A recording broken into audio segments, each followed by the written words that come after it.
उसी जगह आप राजस्थान में देख लीजिए। राजस्थान में अभी कुछ ही दिन पहले एक घटना हुई जिसपे मोनू मानेसर वाला घटना आप देख लीजिए किस तरह से राजस्थान जुनैद जमशेद वाला, उसमें राजस्थान सरकार बिल्कुल खामोश रहती है और बाद में जब लोग आवाज़ उठाने लगते हैं तो कार्रवाई करती है। मगर वो कार्रवाई मैं समझता हूँ कि एक लोगों को दिखाने के लिए एक कार्रवाई है, मगर वो असल में कोई कार्रवाई नहीं। ऐसे सैकड़ों मामले हैं, मगर विपक्ष के जो राज्य में ये सारी घटनाएं होती है वो देखने को नहीं मिलती। आप पश्चिम बंगाल में भी देख लीजिए। देखिए, राजस्थान में 2022 जून के महीने में एक घटना हुआ था, सबों को याद होगा। कन्हैया लाल तेली जी दर्जी दुकान में कुछ नौजवान मुस्लिम नौजवान दाखिल होते हैं और उन पर हमला करते हैं, फिर कन्हैया लाल की मौत हो जाती है। इसका इम्पैक्ट इस चुनाव में देखने को मिला। लेकिन जिस तरह से पोस्टरों द्वारा प्रचार किया गया, क्या ये सही था? देखिए, कन्हैया लाल का इम्पैक्ट ये मानना होगा क्योंकि भारतीय जनता पार्टी ने इस मुद्दे को इस्तेमाल किया है, ट्रम्प कार्ड इस्तेमाल किया है, ये समझना होगा। हिंदू वोट बैंक हासिल करने के लिए उन्होंने काफ़ी कोशिशें की और इस कोशिश में भारतीय जनता पार्टी को कामयाबी मिली है। कहा गया कि देखो मुसलमानों के लिए ऐसा गलत काम कर रहे हैं, लेकिन वहाँ पे 9% मुसलमानों की आबादी है, कुछ खास मुसलमानों के लिए तरक्की नहीं हुई है।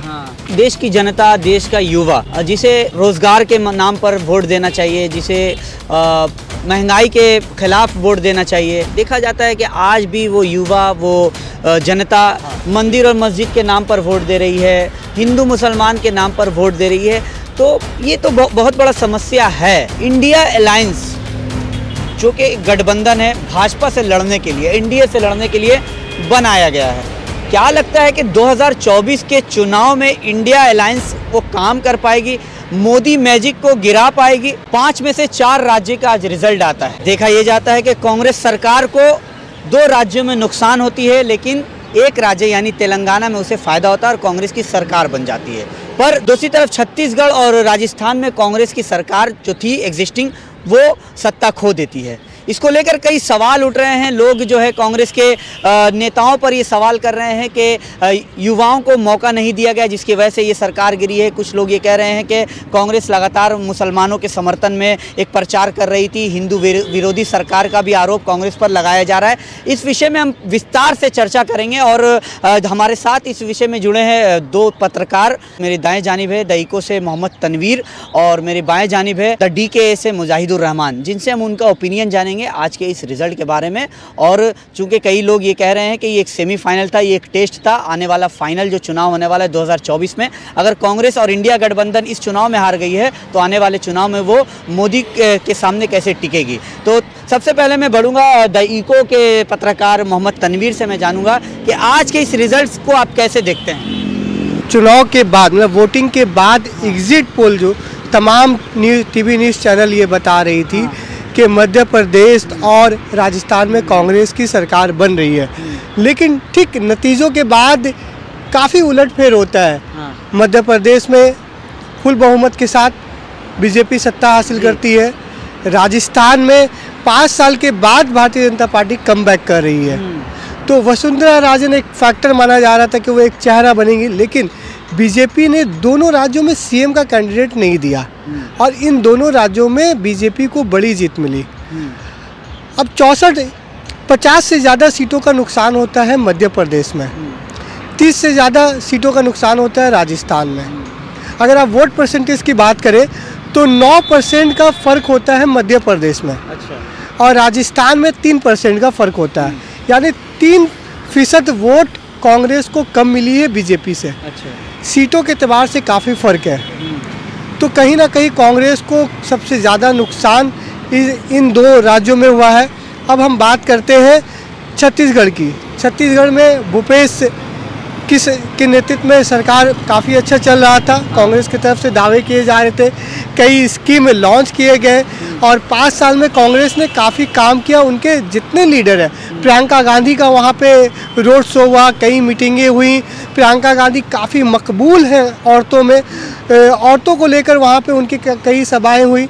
देखा जा रहा था, माना जा रहा था कि छत्तीसगढ़ में कांग्रेस रहेगी, लेकिन वहाँ पे भी रिजल्ट ठीक है बीजेपी के फेवर में होता है। तनवीर भाई, मैं आपके पास आऊँगा, लेकिन उससे पहले हमारे साथ जो द DK के मुजाहिदुर रहमान हैं, तेलंगाना में जो जीत हुई है और MIM के सीट भी वहाँ पर देखने को आया कि घटे हैं। अकबरुद्दीन अवैसी और असदुद्दीन अवैसी का जो जलवा था वो कहीं ना कहीं कम होता हुआ दिखाई दे रहा है तेलंगाना में। तो कांग्रेस जिस तरह से आगे आई है, और वहाँ एक और चीज़ वहाँ से तस्वीर निकल कर आई है, जहाँ वहाँ भाजपा की एक सीट थी, अभी वहाँ पर तकरीबन 8 सीट मिली है। कैसे देखते हैं इस तस्वीर को? देखिए, तेलंगाना का जो चीज़ है वहाँ पे भारत जोड़ो यात्रा एक बहुत बड़ा फैक्टर रहा है। और जिस तरह से BRS की गवर्नमेंट पहले से चल रही थी, MIM की गवर्नमेंट, कई लोग उससे, ख़ास करके मुसलमान माइनॉरिटी के भी लोग और भी तमाम लोग जो है उससे इत्तेफाक नहीं रखते थे। क्योंकि तेलंगाना में जिस तरह से राहुल गांधी का एक चेहरा भारत जोड़ो यात्रा से उभरता है, उसके बाद कहीं ना कहीं बिल्कुल साउथ में भारत जोड़ो यात्रा का एक बड़ा प्रभाव देखने को मिलता है, जो हिंदी बेल्ट में उतना असरदार नहीं दिखता है। वही फैक्टर रहा साउथ में। आपने देखा होगा कर्नाटका किस तरह से कांग्रेस जो है जीतती है, और इसके बाद तेलंगाना। मगर हिंदी बेल्ट में भारत जोड़ो यात्रा का वो उस तरह का खासा असर देखने को नहीं मिलता। मगर 3 राज्यों में जहाँ पे कांग्रेस बिल्कुल पीछे है, उसकी बड़ी वजह मैं ये मानता हूँ कि तीनों नेता, तीनों, अशोक गहलोत, सचिन पायलट, तमाम नेता जो हैं ये सब सीनियर नेता हैं, मुख्यमंत्री रह चुके हैं, अनुभवी नेता हैं। मगर इस बार उनसे बड़ी चूक हुई है कि उनको गुरूर, घमंड, इस वजह से जो है युवाओं को मौका नहीं देना, ये बड़ा फैक्टर रहा है, जिसकी वजह से ये हार हुई है तीनों। सोशल मीडिया पर भी लोग कई सवाल कर रहे हैं और युवाओं को लेकर भी सवाल उठ रहे हैं। तो तनवीर भाई, चूँकि आप एक अनुभवी पत्रकार हैं, 10-12 साल से इस फील्ड में हैं, क्या लगता है कि युवाओं को नहीं लेने की वजह से आज कांग्रेस पार्टी को ये खामियाजा भुगतना पड़ा, जैसा कि मुजाहिद ने कहा? देखिए, युवाओं का तो एक मसला था, बेरोज़गारी का मसला था। बेरोज़गारी पर कांग्रेस से बात करते आ रही है, लगातार राहुल गांधी मुद्दों में नौजवानों को सामने रख रहे हैं, लेकिन उनकी पार्टी में नौजवानों को मौका नहीं मिलता है। अच्छा। आप देख लीजिए, राजस्थान में सचिन पायलट एक उभरते हुए लीडर तो नहीं कह सकते, एक मजबूत लीडर है। जिस तरह से कांग्रेस में आज से तकरीबन 4 साल पहले सचिन पायलट और सिंधिया की एक जोड़ी बताई जा रही थी कि कांग्रेस का फ्यूचर है, लेकिन कांग्रेस पार्टी ने सचिन पायलट को मौका ही नहीं दे रही थी राजस्थान में, और इसका खमियाजा यहाँ मैं आप रोक रहा हूँ, मैं आपके पास भी आ रहा हूँ मुजाहिद। ज्योतिराज सिंधिया तो भाजपा में चले गए, क्या लगता है कि उनको मौका आगे नहीं दिया जा रहा था, इसीलिए चले गए क्या? देखिए, जिस तरह से पिछले विधानसभा जो चुनाव हुए थे मध्य प्रदेश में, उसमें सिंधिया ने काफ़ी मेहनत किया, उनके दल से कई MLA जीत कर आए, सरकार बनी, और उनको एक उम्मीद थी कि मुझे डिप्टी CM बनाया जाएगा या CM बनाया जाएगा, लेकिन उन्हें CM नहीं बनाया गया। और उनके जो दल के जो लीडर, उनको मंत्री भी नहीं बनाया गया। इस वजह से काफ़ी नाराज़ थे, और यही नाराज़गी कांग्रेस को नुकसान इस बार भी पहुंचाई है।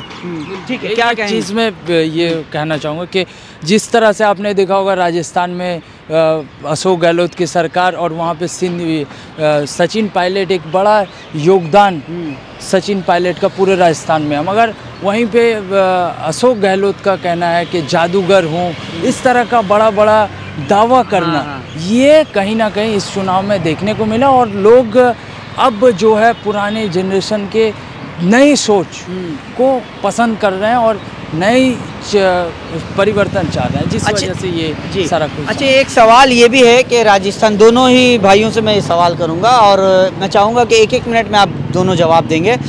राजस्थान में आपसी जो इख्तलाफ थे कांग्रेस पार्टी में, सचिन पायलट और उनके साथ जो थे, और उन दोनों में देखा गया कि बहुत दिनों से मनमुटाव चल रहा था।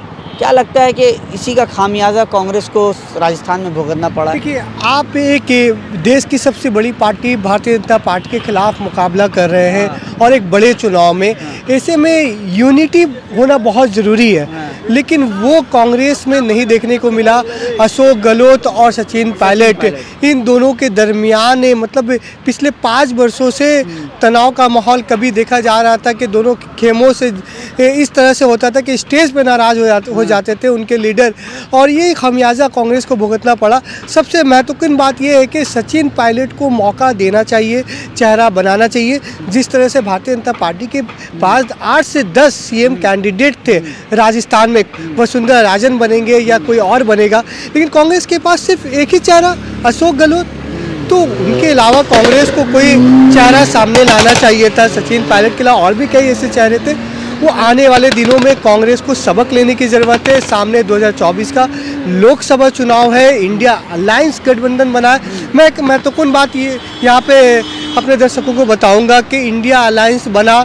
इंडिया अलायंस बनने के बाद टीवी डिबेट में हमारे अलायंस का कोई भी नेता नहीं जाएगा जी, वो बॉयकॉट किया गया था। लेकिन विधानसभा चुनाव के दौरान जितने बड़े टीवी चैनल है, सीएम कैंडिडेट हो या कांग्रेस के कोई बड़े नेता, वो वहाँ पे नजर आए। मतलब वो बॉयकॉट बस वक्ती तौर पे था। तो वो वक्ती तौर पर था। आपने ऐलान कर दिया था कि बॉयकॉट करेंगे, हमारे कोई इंडिया अलायंस के नेता नजर नहीं आएंगे। लेकिन सीएम खुद, जो सीएम के कैंडिडेट है, वो बयान दे रहे हैं, वो अशोक गहलोत हो या आपके कमलनाथ मध्य प्रदेश से जो है। इंडिया अलायंस पर हम आएंगे, वो भी सवाल पर हम आएंगे। उससे पहले मुजाहिद का मैं समझता हूँ कि ओपिनियन ले लेना चाहिए कि बिल्कुल एक जिस तरह से युवाओं को पीछे रखने के, जो दोनों के बीच में अशोक गहलोत और सचिन पायलट के बीच जो इख्तलाफ थे, मनमुटाव देखा गया था पिछले कई वर्षों से, क्या लगता है कि राजस्थान में इसी का खामियाजा कांग्रेस को भुगतना पड़ा? बिल्कुल, क्योंकि जिस तरह से जनता के सामने एक साफ सुथरी छवि दिखाना पड़ता है, जो रखना पड़ता है, मगर कहीं ना कहीं कांग्रेस इसमें फेल रही और हर वक्त जो है लड़ाई सचिन पायलट और अशोक गहलोत के बीच में चलता रहा। अशोक गहलोत के खेमत से जादूगर कहा बोला जा रहा था और दूसरे तरफ सचिन पायलट के तरफ से समर्थक जो है वो अपनी बात रख रहे थे। ये एक जनता में जो है एक गलत मैसेज जा रहा था कंटिन्यू। अच्छा, एक और सवाल जो बहुत ही, मैं समझता हूँ कि ये सवाल बहुत ही इम्पोर्टेंट है कि जब भाजपा जीतती है तो हमेशा ईवीएम पे सवाल उठाया जाता है। लोग उठाते हैं ईवीएम पे सवाल कि ईवीएम के साथ छेड़छाड़ की गई है, जब तक ईवीएम है भाजपा की सरकार होगी। लेकिन ये भी देखा जाता है किसी दूसरे राज्य में कोई दूसरी पार्टी अगर जीतती है तो कोई ईवीएम पे सवाल नहीं उठता है। कैसे देखते हैं एक पत्रकार होने के नाते? देखिए, ऐसे कई मामले आ चुके हैं कई चुनाव के बाद, लेकिन इस बार का जो चुनाव हुआ, हमने उत्तर प्रदेश में देखा कि बैलेट बॉक्स लोग लेकर भाग रहे हैं, बैलेट बॉक्स की चोरी हो गई। लेकिन इस बार के चुनाव में ऐसा कोई घटना सामने नहीं आया। तो जहाँ तक ईवीएम की बात है, वो मैं नहीं कह सकता हूँ कि देखिए टेक्निकल फॉल्ट एक अलग होता है, लेकिन ईवीएम में गड़बड़ी होने की बात, आपका सवाल बहुत ही सही है कि अपोजिशन पार्टी की अगर हारती है और बीजेपी जीतती है जनता तो उठाती है हमेशा। नहीं, ये जनता नहीं, ये पॉलिटिकल पार्टीज की तरफ से उठाया जाता है। पर भी लोग चर्चा करते हैं। सत्ता वाले पार्टी के पास एक एलिगेशन होता है, लेकिन इस बार तो हमने नहीं देखा है।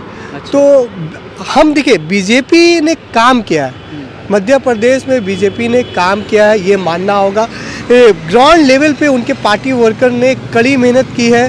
प्रधानमंत्री से लेके जितने यूनियन मिनिस्टर हैं, उन्होंने वहाँ पे कैंपेनिंग किया है। राजस्थान में भी कैंपेनिंग किया। छत्तीसगढ़ में फाइट था, नेट टू नेट फाइट, और छत्तीसगढ़ में ये बताया जाता है कि भूपेश बघेल की सरकार बनेगी, लेकिन ऐसा देखने को नहीं मिला। तो भारतीय जनता पार्टी 2024 का लक्ष्य को लेकर ये चुनाव लड़ रही थी और कांग्रेस तनहा लड़ रही थी। अलायंस के कोई बड़े लीडर देखने को नहीं मिले, नौजवानों का कोई चेहरा देखने को नहीं मिला। वही चेहरा जो इंदिरा गांधी के वक्त से चला आ रहा था, राजीव गांधी के वक्त से चला आ रहा था, उन्हीं चेहरों को सामने लाकर चुनाव लड़ा गया। अब मौका आपको नए लीडर को देना होगा। एक तरफ जहाँ पे मोदी है, जिसे कहा जाता है कि मोदी मैजिक, तो आपको एक उनके मुकाबले के लीडर को सामने लाना होगा। और अगर औरतों का वोट आपको लेना है तो कांग्रेस के पास एक चेहरा है, प्रियंका गांधी। उसको तमाम राज्यों में इस्तेमाल करना होगा। लेकिन हमने देखा कि सिर्फ छत्तीसगढ़ तक ही प्रियंका गांधी महदूद रह गई। छत्तीसगढ़ में उन्होंने कई ऐसी सभाएं की, लेकिन फायदा नहीं हुआ। आपको प्रियंका को इस्तेमाल करना होगा जी। अच्छा, मोदी मैजिक के बारे में तनवीर भाई ने कहा, कैसे देखते हैं मोदी मैजिक को? देखिए, मोदी मैजिक एक फैक्टर है, क्योंकि राजनीति में एक होता है जो स्लोगन होता है, जैसे हर हर मोदी घर घर मोदी, ये सारे चीज़ लोगों के दिमाग में बैठ जाता है। जब आप वोट करने जाते हैं तो एक सोच के जाते हैं, तो ये सारे चीज़ों को बार बार मोदी मैजिक भी पहुंचाया जाता है, मगर विपक्षी पार्टियां जो है कहीं ना कहीं इन सारे चीज़ों में बिल्कुल फेलियर है। भारत जोड़ो यात्रा में आपने देखा होगा कि जिस तरह से राहुल गांधी की एक छवि उभरते हुए सितारा की तरह छवि बनी, वो काम तो नहीं आई। नहीं, वो काम आई, मगर वो साउथ में काम आई। अच्छा। हिंदी इलाके में, हिंदी बेल्ट में उसका असर बिल्कुल ना के बराबर रहा। हिंदी इलाकों में, हिंदी बेल्ट में वो जो है मोदी मैजिक, हर हर मोदी, घर घर मोदी, ये सारा बड़ा फैक्टर रहा। अच्छा, ये एक सवाल और होगा कि आप कुछ कहना चाहते हैं इस बारे में? जी, भारतीय जनता पार्टी ने लोगों के जहन में डाल दिया है कि उनकी पार्टी एक ही है, वो भारतीय जनता पार्टी। अच्छा। और लोग समझ चुके हैं तो हमारा कोई अपना पार्टी है तो वो बीजेपी है। इसका फ़ायदा बीजेपी को इस चुनाव में देखने को मिला है। क्योंकि देखिए, अगर कि आप उड़ीसा में देखें, नवीन पटनायक की है वहाँ पे सरकार, तो लोगों के जहन में है हमारा एक ही पार्टी है, नवीन पटनायक की पार्टी, नवीन पटनायक को ही दोबारा लाएंगे। उस तरह से बंगाल में भी है कि तृणमूल कांग्रेस के कार्यकर्ता समझते हैं कि हमारे लिए कोई है तो वो ममता बनर्जी है। उसी तरीके से राजस्थान, मध्य प्रदेश और छत्तीसगढ़ के लोगों में, आवाम में भारतीय जनता पार्टी दाखिल हो चुकी है और लोग ने मन बना लिया है कि आने वाले भी चुनाव में भारतीय जनता पार्टी को वोट देंगे, क्योंकि भारतीय जनता पार्टी ही हमारे बुरे वक्त पे साथ देगी, काम आएगी। अच्छा, एक सवाल और है कि लगातार आरोप लगता है भाजपा पर कि उनके राज्य में मुसलमानों के साथ, एक जाति, एक धर्म के साथ जो है मॉब लिंचिंग की जाती है, बुलडोज़र चलाए जाते हैं। लेकिन ये हमेशा भाजपा पर ही इस चीज़ का आरोप लगता है, चूँकि देखा भी जाता है कहीं ना कहीं के साथ जिस तरह से घटना होती है कुछ महीने पहले और कांग्रेस की सरकार में होती है। कैसे देखते हैं इस चीज़ को? बिल्कुल, ये चीज़ जो आरोप लगाया जा रहा है कहीं ना कहीं सही है। तेलंगाना में जिस तरह से गृह मंत्री ने सरेआम कहा कि मैं माइनॉरिटी का जो आरक्षण है, अगर भारतीय जनता पार्टी की सरकार तेलंगाना में बनती है तो माइनॉरिटी का आरक्षण को बिल्कुल ख़त्म कर दूंगा। इस तरह के बिल्कुल विवादित बयान, और जिस तरह से और भी राम मंदिर के चीज़ों को उठाना, के खरोद मारना, लगातार लोगों के सेंटिमेंट को ये करना, और ये ज़्यादातर देखने को मिलता है क्योंकि भारतीय जनता पार्टी जो चीज़ करती है उसको विपक्ष हाईलाइट करने में सफल रहता है। अच्छा। जिस वजह से ये चीज़ें देखने को मिलती है। मगर उसी जगह आप राजस्थान में देख लीजिए, राजस्थान में अभी कुछ ही दिन पहले एक घटना हुई जिसपे मोनू मानेसर वाला घटना आप देख लीजिए, किस तरह से राजस्थान, जुनैद जमशेद वाला, उसमें राजस्थान सरकार बिल्कुल खामोश रहती है और बाद में जब लोग आवाज़ उठाने लगते हैं तो कार्रवाई करती है। मगर वो कार्रवाई मैं समझता हूँ कि एक लोगों को दिखाने के लिए एक कार्रवाई है, मगर वो असल में कोई कार्रवाई नहीं। ऐसे सैकड़ों मामले हैं, मगर विपक्ष के जो राज्य में ये सारी घटनाएं होती है वो देखने को नहीं मिलती। आप पश्चिम बंगाल में भी देख लीजिए, कुछ दिन पहले एक लड़के का मॉब लिंचिंग हुआ था, उसका भी सेम ISF का वो लड़का बताया जा रहा था, नाम उसका मुझे याद नहीं आ रहा है। तो उस पर भी वही हुआ, वो उतना नेशनल लेवल पे वायरल नहीं हुआ। अगर यही बीजेपी स्टेट होता, उत्तर प्रदेश होता, तो ये वायरल बहुत जल्दी और बहुत एक इकोसिस्टम के तहत किया जाता है।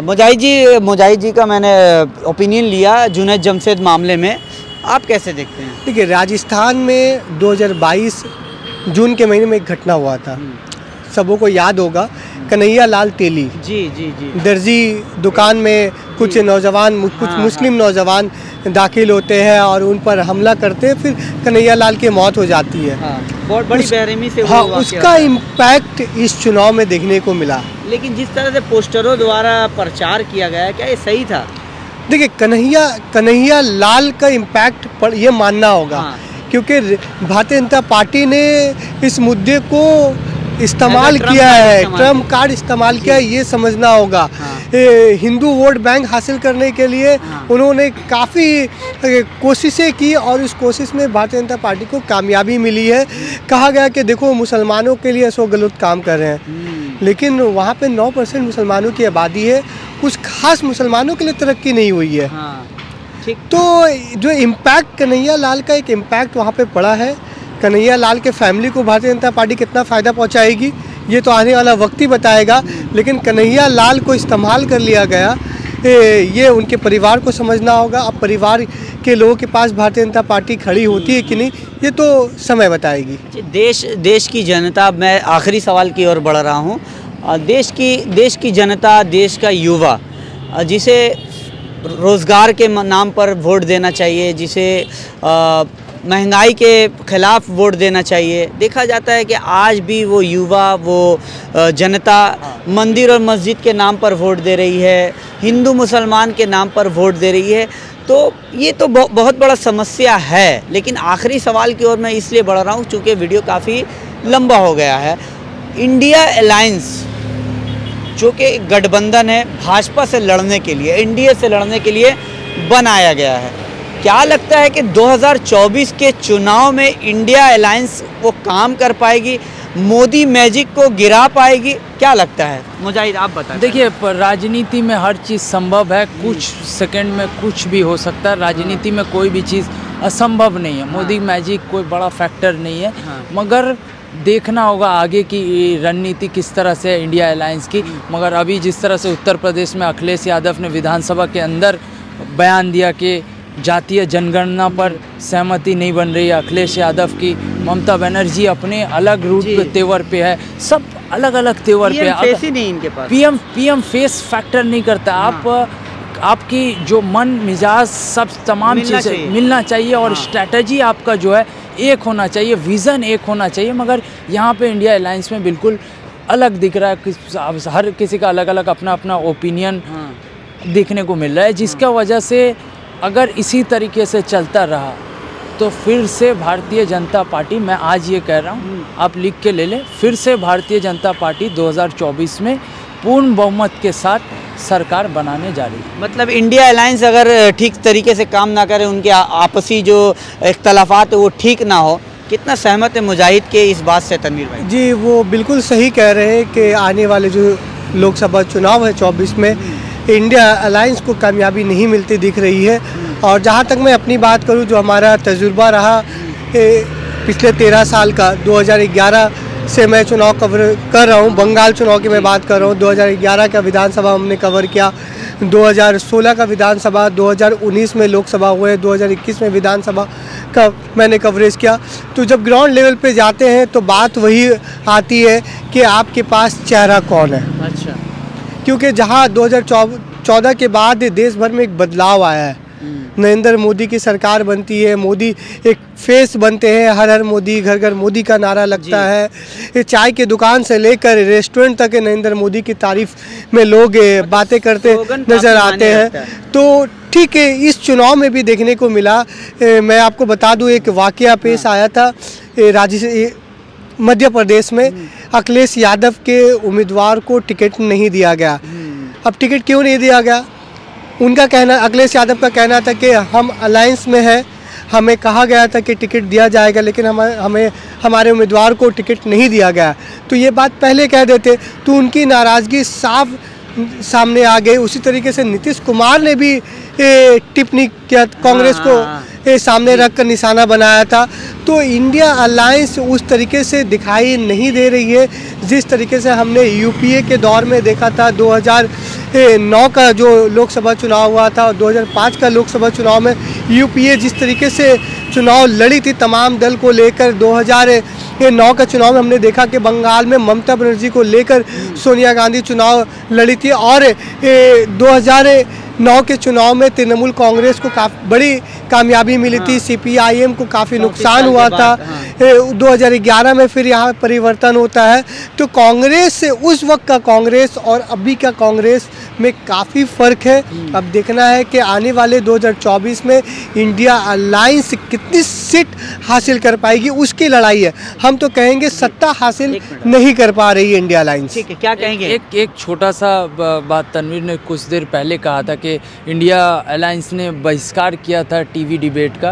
और मोटे तौर पे साफ साफ दिख रहा है बहिष्कार कर रही है इंडिया अलायंस टीवी एंकरों का, और उसी एंकर के गोद में जाके अपना प्रचार प्रसार कर रही है। तो इससे नाइत्तेफाकी साफ पता चलता है कि किस तरह से इंडिया अलायंस के अंदर बिल्कुल स्पष्ट रूप से नाइत्तेफाकी फैली हुई है। अगर ये चीज़ें इसी तरीके से चलती रही तो मोदी मैजिक चलेगा और वो 24 में बिल्कुल सरकार बना पाए। बहुत बहुत शुक्रिया। अभी हम बात कर रहे थे मोहम्मद तनवीर जो द इको से हैं और मुजाहिदुर रहमान जो द DKA से हैं। बात निकल कर ये आ रही है कि कांग्रेस को और इंडिया अलायंस को अपने विज़न क्लियर करने होंगे, जो उनके बीच में जो मनमुटाव चल रहा है उसे ठीक करना होगा, युवाओं को चांस देना होगा, एक नया चेहरा लाना होगा। अगर मोदी मैजिक को 2024 के चुनाव में हराना है तो इन सारी चीज़ों पर इंडिया अलायंस को और कांग्रेस को काम करनी होगी। वीडियो को लेकर आप क्या सोचते हैं हमें कमेंट करके ज़रूर बताएं। हमारे चैनल को YouTube पे सब्सक्राइब और Facebook पे फॉलो करें। जय हिंद, जय भारत।